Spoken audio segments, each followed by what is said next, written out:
I like each part equally, because what I love about quilting is that by the time you're bored of cutting the fabric, you get to sew it. By the time you're bored of sewing it, then you get to, put the whole thing together, and then you put the, then you quilt it. And I'm awful at binding. Yep, me too. I have probably 7 quilts that are done that need to be bound. Yeah, I now get the quilter to bind them for me, because I'm like, I know it's just going to sit here. You're listening to Fussy Cutters Club podcast, a show that gives you permission to cut into the good fabric so you can make quilts you love. And now your host, who believes it's not a crime to love using novelty fabrics, Ange Wilson. Hello. Welcome to another episode of Fussy Cutters podcast. I am in such a habit of shortening that from Fussy Cutters Club to Fussy Cutters, because who needs club? We all know who we are. We all know what groups us together. Anyway, I get sidetracked very easy. Look, squirrel! Today I am talking with Nancy from Oh So Quirky. Nancy runs her own quilt pattern sewing studio, has a long arm, makes things for pets. She does everything, but she's probably most well known for her patterns. And the thing that I love about Nancy's patterns is, one, they're fussy cut friendly, so, instant love there. But two, she uses a lot of unusual shapes for patchworkers that doesn't involve foundation paper piecing or EPP, which means that you can machine sew them. She breaks it down into an easy way for you to understand how to do it. It's really impactful. They're a super easy make once you get your head around the technique that she teaches, which, is a sign of a good teacher, is that it's easy to do. But yeah, it's just a really different way of looking at what you can do with patchwork. And that's amazing. And we need more of that. And I wish I had that skill set. And I'm really excited for you today to get to know Nancy and spend a bit of time with her. She is really lovely and just calm and collected, and just, I don't know how to explain it adequately enough, but just has such a peaceful presence. I know that's a really weird thing to say about someone, especially on a podcast where you're not actually with them or anything, but I reckon she'd be one of those people that if you were like away camping on a lake or something and you were sitting on the veranda together in chairs, comfy chairs with a nice beverage, watching the lake and just observing the wildlife, Nancy would be good company. She's just one of those people you could chill with. So yeah, I hope you really love it. I love getting to know her. So let's get chatting. Welcome. Hey, thank you so much for having me. My pleasure. So, like we were talking earlier, I know you from a few years ago when you not first got started, but sort of branching out a bit more. For those that aren't aware of your patterns or the services that you offer, things like that, do you want to just tell us a little bit about who you are and what you do? Oh, sure. I fell in love with a lot of the popular designers, and I wanted to find a way to make patterns for things that incorporated just a fat quarter bundle without having to add all these extra little bits and pieces, and, have a need or a way or have an excuse to buy the pretty bundle of fabric and not waste it. Yep. Or need more of something else. Yeah. So it's all of your patterns are fat quarter friendly? I wouldn't say all of them. Some of them I branched out on other quilt inspiration that I've seen, out in the world, and brought that into some of the patterns that I've designed. But I try to be as fat quarter friendly as possible. Would you say you're a modern quilter, a traditional quilter, a contemporary quilter? I don't like the labels, because the fabric that you choose is going to designate how it looks. Yep. So you can use traditional fabrics in a modern pattern and it's going to look traditional. But if you use modern fabrics or those bright, vibrant fabrics in a traditional pattern, it's going to look modern. So I kind of just do what the fabric tells me. Yeah, I do that too. And the fabric normally says, buy me, take me home, and love me from a distance. Yep. So one of the things I love about you is that you do work with unusual shapes, and not unusual like, like I don't know. In my head, I'm like, it's not like it's MC Escher, but you use like diamonds, which myself, I'm often scared of doing a diamond shape because I just don't have that experience with them. But you've made them really accessible for people through your patterns. Is there a reason that you think you're drawn to that kind of shape? Well, I am a huge Tula Pink fan, and I find that her stuff just says, cut me into a diamond, and it highlights all those beautiful like cameos and animals, and there's so many different sizes that you can use, and, upscale, downscale, and, really utilize those funky shapes. So if you were to meet me in a dark alley and you were going to try and convince me to sew diamonds, how would you put my mind at ease about it? What's the biggest misconception that people have? There's a lot of funky seams. There aren't. If it's going to be tricky, I don't want to do it because I don't want to. It's like those things where if I have to force it, I don't want to do it. Or if I have to sew one piece on and then not sew it all the way, I'll forget to do it, because you're on to the next thing before you finish the first thing. So I like to do straight lines, and it's the same way that you'd sew any other block, just it's on an angle. Yeah. So when you started with diamonds, what was your gateway to diamonds? Did you start with diamonds or did you start with triangles and then? The first time I started really working with diamonds was a tree skirt pattern that I made back in like 2017. And it lended itself, and like I just jumped and went. And we'll be right back. Are you looking for a safe space to express who you are as a fabricaholic? Look, that seems funny and it's all weird and it's right for me to say that. But let's face it, if you're listening to this podcast, there's a fair chance that you have quite a substantial fabric collection and that you pay attention to what fabrics are being released, that you like being creative, that you make time for patchwork, and that you look for friends who share a similar outlook on life and a similar appreciation for creativity and sewing and fabric collection and what the latest designers are doing. Look, if that's you, the good news is I've started a safe place for all of us to get together. It's all about having a place where you can come, share your creativity, share your favourite fabrics. We're not going to be quilt police. We don't care if your favourite fabric is a fabric that's covered with rubber ducks. Bring it, sister. That's what we want to see. So if you're looking for like-minded people, why not check out Society Gnome? You can find all the details at gnomeangel.com. We look forward to welcoming you to the group. And now, on with the chat. Is there a ruler? Do you have your own ruler? Is there, how do you cut your diamond shapes? I love Jaybird Quilts, her rulers, her Hexenmoor ruler, and her super sidekick. That's super versatile, and it has the 1/4-inch thing, so it's great for fussy cutting, which I know you love to do. Guilty. And yes, it really highlights. You can just kind of move it and see. It's like, okay, if this size doesn't work, and shift it and really get the right size to play with. And so, are your patterns written for using a specific ruler, or can I just pick up one of your patterns and use a ruler and a rotary cutter? I recommend using the super sidekick ruler because it's so easy to use, and I use it all the time. Have used it so much that the writing and everything has run off. So I think I have about 2 or 3 of them floating around that I rotate through. And you probably could use a regular 60-degree, diamond ruler to do it.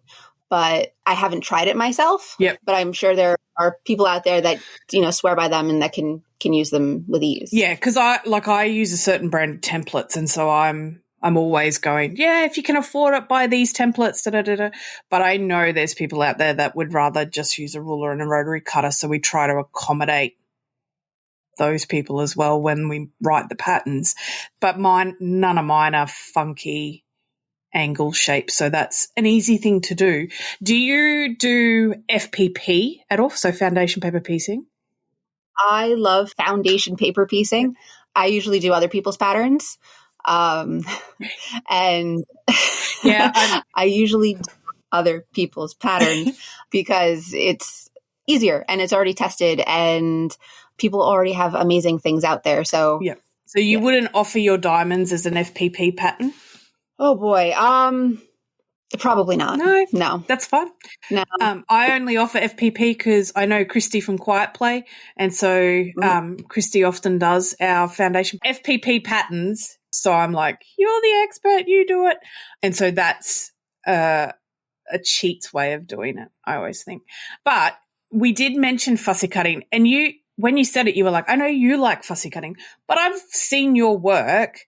You're quite partial to a good fussy cut. Oh, of course. As well. Definitely. And there's an art to it. If you have like broken pieces, like you have half of a green frog and half of a yellow frog and you want to make them together, there's kind of an art to it where if you can have these two-tone single shaped things.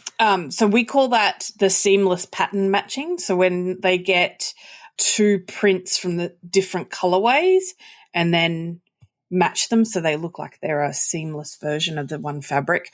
And I do have a tutorial for that on the website because I'm like, everyone's like, oh, it's so hard to do. And I'm like, no, you just need a little bit of glue and a little bit of patience and it's yours. You can nail it. So the other thing that I know with you is like you're like the triple threat pattern designer, pattern like quilter, patchwork maker, and you quilt like your own stuff. Do you quilt for other people as well still? No? Not typically. Probably it's a lot of, if it's mine, I don't have to worry about if I mess it up. I'd be very self-conscious trying to do other people's work and, accidentally messing something up or then telling them, hey, you missed a seam or something. And I feel really bad about that. I talked to a girlfriend of mine is a quilter, professional quilter for other people, and I often go to her. That's the thing that scares me the most is I know how passionate and attached I am to my quilt tops. I would hate to be the person responsible for stuffing up someone else's quilt top. And she's like, you get over that. I'm like, I don't think I would. And unpicking, I've seen her unpick custom quilting off a whole quilt before, and I'm like, I don't think I've got that in me either. So I don't quilt anything because I'm like, I ain't got time for that. And I didn't want to have to learn that skill set. But do you prefer one over the other or do you like them equally or do you go through seasons? Definitely I go through seasons, but I like each part equally because what I love about quilting is that by the time you're bored of cutting the fabric, you get to sew it. By the time you're bored of sewing it, then you get to, put the whole thing together and then you put then you quilt it. And I'm awful at binding. Yep. Me too. I have probably 7 quilts that are done that need to be bound. Yeah. I now get the quilter to bind them for me because I'm like, I know it's just going to sit here. And that's the thing that I find with this hobby or creative outlet is there's bits where I can be really lazy about it and get someone else to finish that bit. And I still get the joy of going, I made a quilt. But that rolls into a nice thing. Do you find that, so to get from patchwork quilt top to quilting it, and like you said, when you get bored of it, you can just quilt it. Do you have multiple projects on the go? Because getting the jump from patchwork to quilt top isn't necessarily a fast thing a lot of the times. So do you have like one on the frame, one on the sewing machine, one cut, or are you a start to finish kind of person? I like to try to be start to finish, at least with the tops. Yeah. Because that's if I have fabric cut and then I go to do something else, I'm going to lose pieces just from moving it from point A to point B. And if you only have a certain amount of fabric, you're going to cry when you don't have the piece that you need. Yes, I feel your pain on that one too. Yep. Where did I put that very expensive out of print Tula Pink that I just cut and I can't find? But yes. Yep. I know I cut it. I know it exists. Where did it go? I know. Did I accidentally push it into the bin when I cleaned off my cutting table. That's my thing because I'm a sweeper. And so oftentimes templates go in the bin. That's the other thing, whereas you wouldn't have that problem with the sidekick ruler because that's at least a decent size shape. But yes, it's always interesting to see how other people's process works because a lot of times people come into my space and they're like, it's so clean and organized. It's not at the moment because we're doing a spring clean. And I'm like, I don't have time to look for like rulers or templates or stuff like that. And then other people, like I know good friends who seem to thrive in a chaosed workspace, but then they still know where everything is. Do you find you're the same? Do you go, it looks like a mess, but I know where I can put my hand on that? Well, yep. Everything I need is in this area, another in this area. It's all over the place, but it's where it needs to be. Yeah. Well, see, I would have said from this angle, your space looks very organized. And when you share photos on Instagram, your space looks really...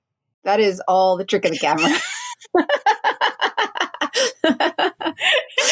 I often wonder sometimes if it's like, when they do that joke about newsreaders where they've got like half a suit on the top and then they wear like board shorts underneath. I often wonder with creatives on Instagram whether this portion of the workspace that they're sharing is pristine and then there's like a hoarder's mound around them of stuff. And I'm like, they should do a series where they show the photo and then pan back to show you the craziness around it. But yes. So let's get back to fussy cutting. You said you're a Chula Pink fan.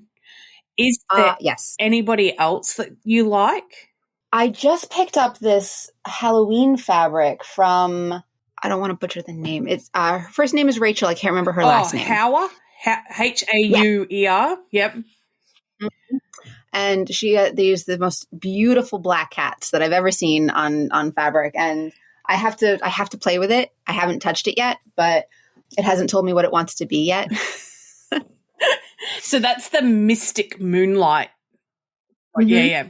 So you do actually you can order it from your shop on Instagram as well, on Etsy, and we'll have the links for people to go check that out. I cannot remember. Is Rachel the tattoo artist that Chula? Yeah. Yes. It has got a very – no, I was going to say it's got a Chula feel to it, but it doesn't. It's its own fabric, but it is ornate, detailed. It's more like realistic-y. Yeah. If that's a word. versus drawn. Like, I don't think you'd be able to play realistically in Scrabble, but we'll allow it in the podcast. Yeah, it is. Yeah, and her owls have a very Harry Potter vibe to them because they're wearing, I think they're ribbon. They're supposed to be striped ribbon, but it's got that scarf kind of feel to it. But yes. I think you're right. So she has these moths on there with the long tails. Yeah. And they have jack-o'-lanterns on them. They're absolutely stunning. Yeah, they're with the cats. Yes. Yeah. It's funny, right? I wouldn't go, oh, yeah, I'm a moth person in real life. But when it comes to fabric, I have a stupid amount that just have moths on them. And I'm like, why do they – and ironically, moth's not great for fabric, but we all seem to love them. We love them on fabric. Is there a motif that you're drawn to when you shop for fabric or you go by colour? If I'm in the fabric store, it's a different story. If I'm online, I tend to go towards like lines. Yeah. Because it's, it's all put together and it's neat and tidy. Yeah. But if I'm let loose in a fabric store, like the sky's the limit. So it's just anything that I like. I've only recently started using solids. Yep. I remember the first time I started using solids, I was doing the gravity pattern from Jaybird. Yeah, yep. I had just started quilting and I'm like, is there a front or a back to the solid? I spent a good 10 minutes trying to figure it out. No. Yep. I realize that now, but, for beginner quilt. Oak shot, I didn't realize the first time I made a quilt with oak shot in it, I didn't realize that it had, and someone's going to correct me on it, I think they call it a grain. And so the front looks different to the back slightly, but then if you don't keep the orientation of the fabric the same all the way through the quilt top, it throws a funny kind of color vibe to it if you look at it from different angles because they don't run the same way. That one, I don't hang that wall hanging in our house because I'm like, it just kind of starts a facial tick every time I see it. So it is a legitimate thing to ask about. Same with batik, right? Batik has a front and a back, apparently, but sometimes, who knows? So solids, have you done an all solids quilt yet? I just did actually a couple. I just released a kite pattern. You probably saw this one on Instagram. Yeah. But I just released a kite pattern. This one has templates on it, and it's all in solids. Oh, wow. Yeah, and you've done the quilting to highlight the... But it's on Minky on the back. Yeah. See, did you find when you did Minky that you had fluff from one end to the other? Or is it different because you did it on a long arm? It wasn't too bad. I do definitely have to clean the machine more when I have the Minky. But... Do you pre-wash your Minky? No. No. Do you pre-wash your fabric? No. Nah, me neither. No. That's an extra step. I ain't got time for that. And also when it shrinks, everything kind of shrinks and dimples differently. It's just like a very organic feel. Yeah. And the Minky shrinks different than the cotton or if at all. And it just kind of naturally happens. Yeah. So you've branched out to making all solids quilt. You did is it the toy box quilt pattern in white, black, grey, and I don't know what you would call that. There's like very cream grey. Is it a grey or is it a cream colour? Like that was. Hold on, I have that here too. That one is not quilted yet. Oof. I think it's actually white putty. Oh, putty. Manatee. Yeah. Okay. Because putty, when Cotton and Steel released their first ever black and white collection, putty was the colour they used in that, and obsessed with it. But so you've finalised this pattern. Is it coming out, or can people get it now? They can get it now. That one is up on the website. It's done it's organized for multiple prints. The one that I did here only has 4 colors, but you can play with it, and it's just really striking in the solids. But it's amazing how solids change the feel of a quilt from print to solid. I mean, it's the same for all fabrics. But so when you say you've only just started playing with solids, did you used to use solids in with your prints, or is this like you didn't? It was just all print, and now you've gone, all right, I'll start mixing in some solids and I'll start doing all solids quilts. Mm-hmm. So I kind of used to be more of a purist of like, this is in a line, I'm only going to use that. Now I'm trying to bring in some solids. When it was probably, most of my design work is probably Tula related. Yeah. She came out with solids. I'll use solids. So, well,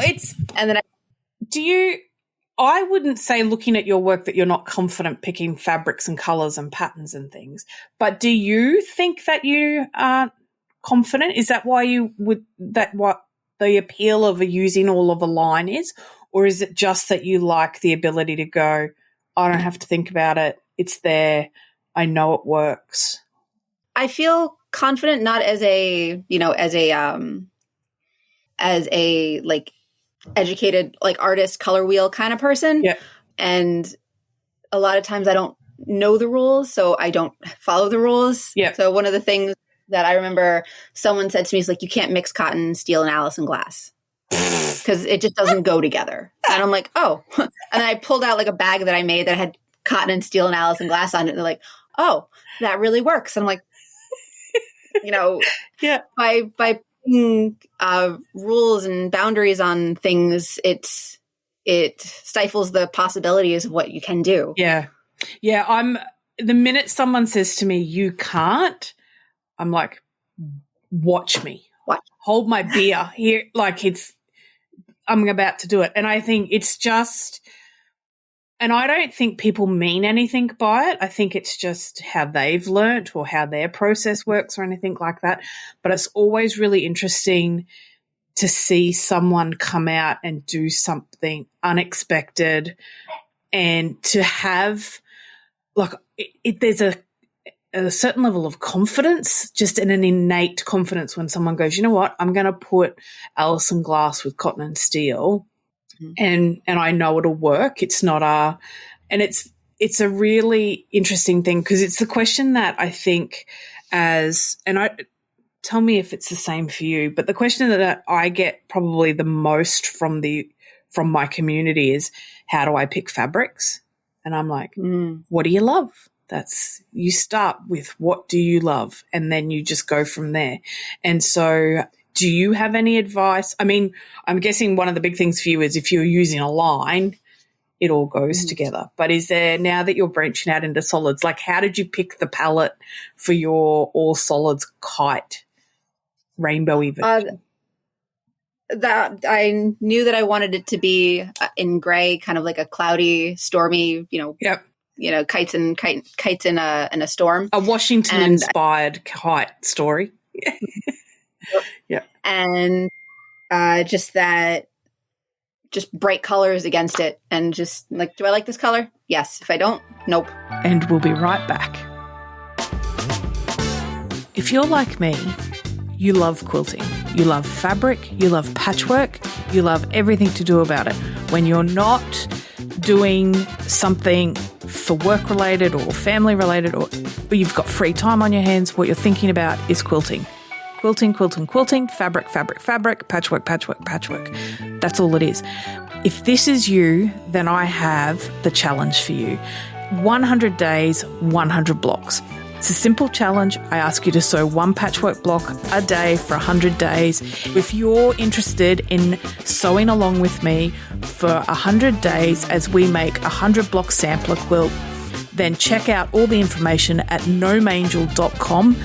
Click the link in our bio and description for more, and I can't wait to see you there and to sew along with you. And now, on with the chat. So, is there any lessons that you took away from those? Like, do you think every colour you put in there worked, or do you go, oh, I think for next time I'd pick something differently? Like, what did you learn in that process? That's a good question. So solids, I feel if you go too close to the color that is your background or your accents or whatever, sometimes they get swallowed up. And the same thing with a print. When you have a solid color or two prints that are very close in depth, if you will, you lose one. So I like to try to find the little speck of a random color to help it and bring it out.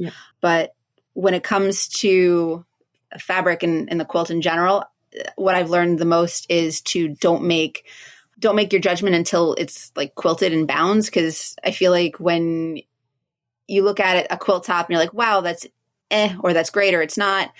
But when it's quilted and you have that, like the cherry on top with the binding, it really makes it look like it's supposed to. Yeah, and I often, because like I said, I send all of my stuff to Rayleigh. I'll often message her and go, I finished this quilt. I hate it. I cannot look at it.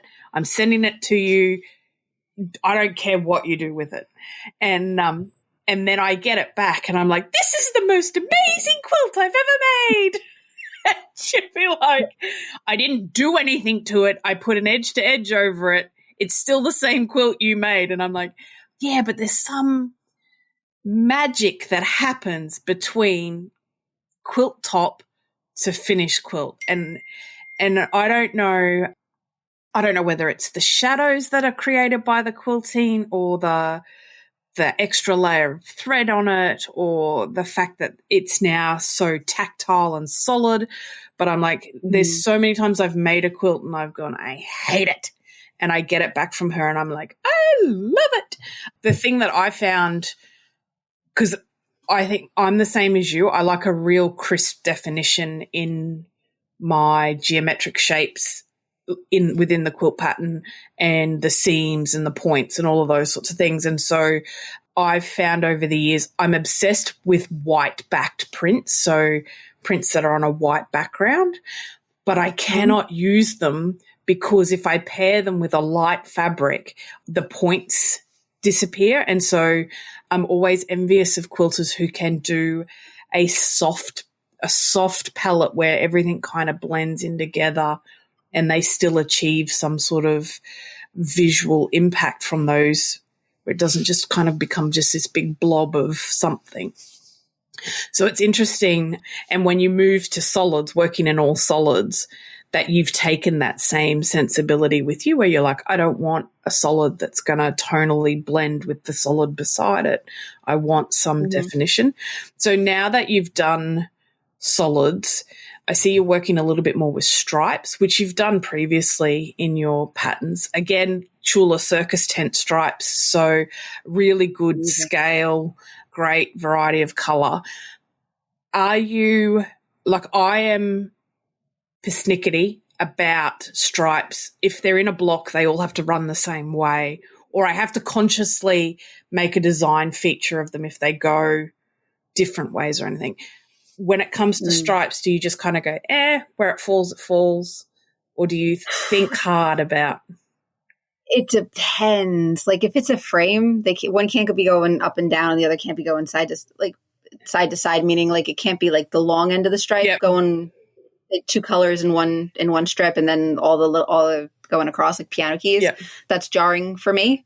But I'm actually working on something now that I just mocked up on the quilting software, and I deliberately did it so that I'm like, all right, it's going to be cut this way. So let's see what it's going to look like when I put it together in that way. Because, you know, in a stripe, if you're cutting a square and then a long piece, but that long piece is going to go this way, you're either going to be very upset with yourself or it's going to say, okay, I did this on purpose.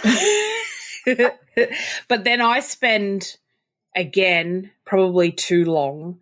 If I have two different shapes of stripe running against each other, I will fussy cut them so the stripes offset each other or the stripes run together across the seam, because I just visually can't do it.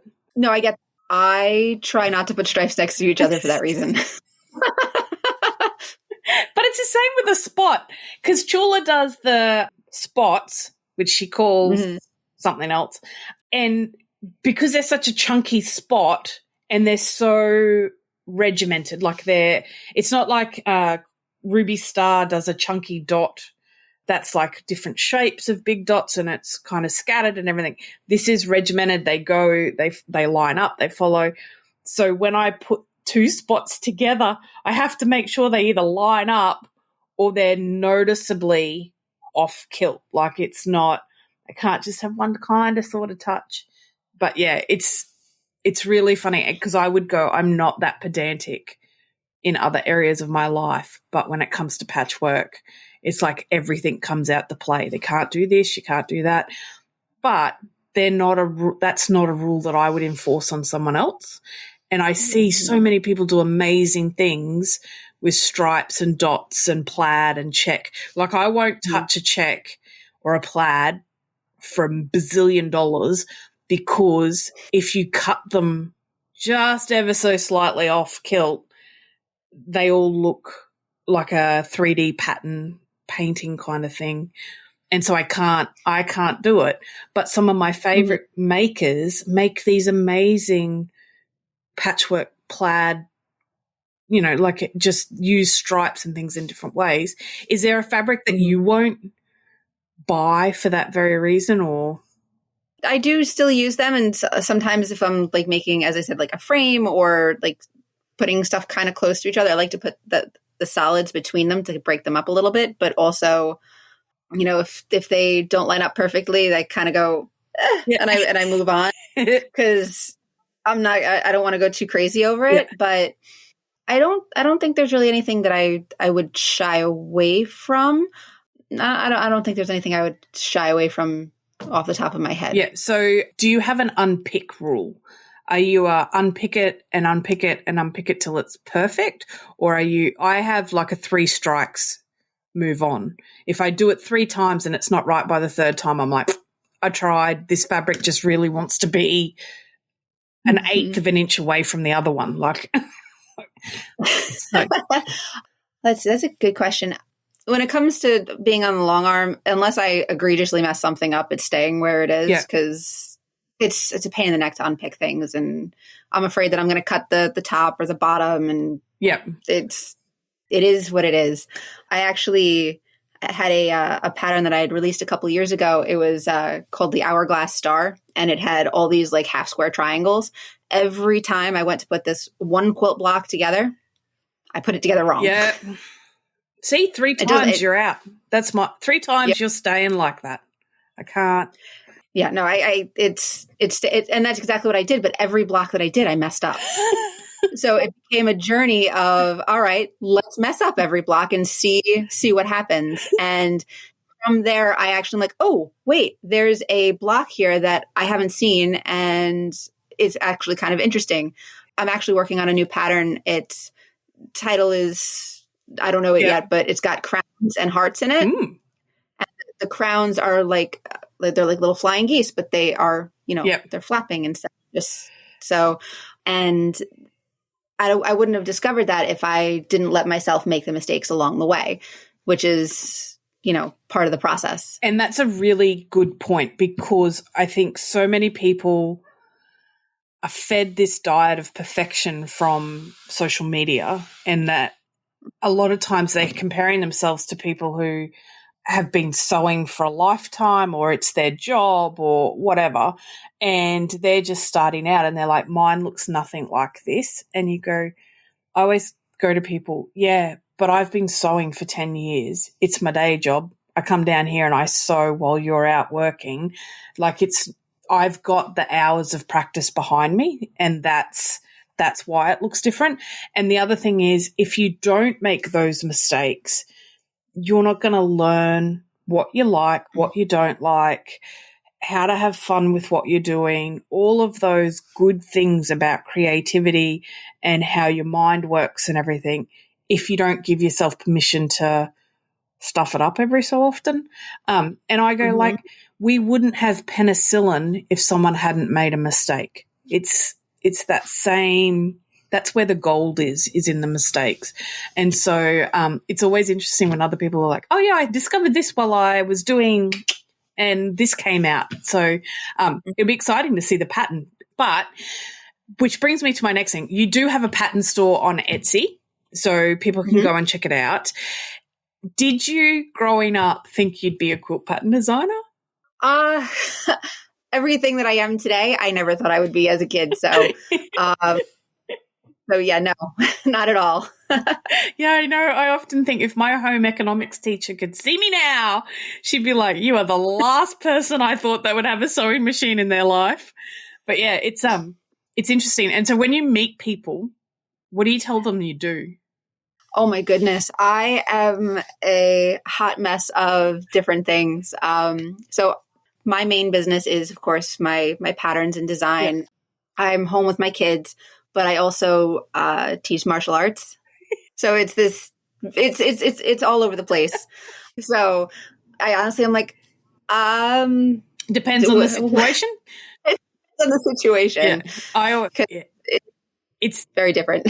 And I go, if I'm going through customs, like immigration, and on the thing they go, what's your occupation?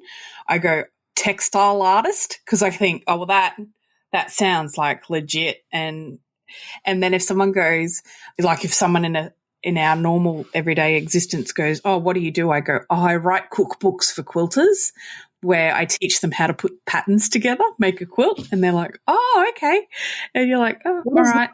And so it's that thing of, it's always weird describing what you are, not what you are, but how you spend your time professionally as a quilter. And even worse, because I'm in the tropics now, so people are like, do people want quilts? And I'm like, yeah, they do. But yes, so it's always fun. But the martial arts thing is must be a quilter thing, because Ray Lee, who does my quilting, she's got, I'm going to get it wrong. I think she got a black belt, in something. Aikido, jiu-jitsu, I don't know, something. But she got it just like in the last couple of years.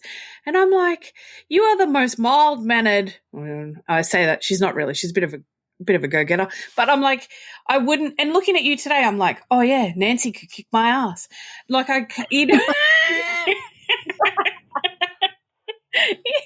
So what made you get into martial arts? So my son, when he was little, he had some gross motor issues, and they had him go down the physical therapy route, and that wasn't enough. So that we put him in karate, and then a couple of years later, I started doing it, and then I started doing Brazilian jiu-jitsu, and it was a bug that bit me, and it's cool. fun and it's exercise. Yeah, and our son was the same. He had same thing, fine and gross motor skill development that he needed, and we tried it as a family. And the first lesson I watched, me, husband, son, and I watched the three of us do it, and I'm like, yeah, I know where this kid gets his issues from. I'm the only one that left class with a black eye I gave myself. Like, it's not. Needless to say, we don't do karate anymore. The boys play hockey. Aw.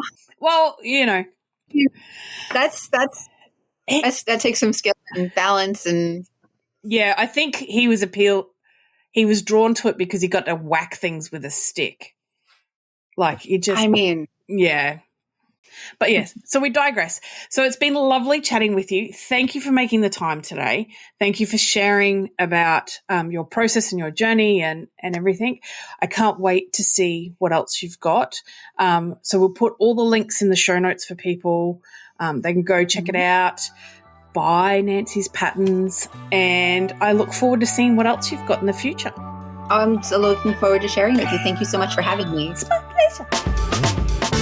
Thanks for listening to the Fussy Cutters podcast. Enjoyed listening? Why not subscribe so you'll never miss an episode? Did you know the quickest way to the heart of any podcaster is to leave a review or recommend the podcast to a friend? It's true, it is.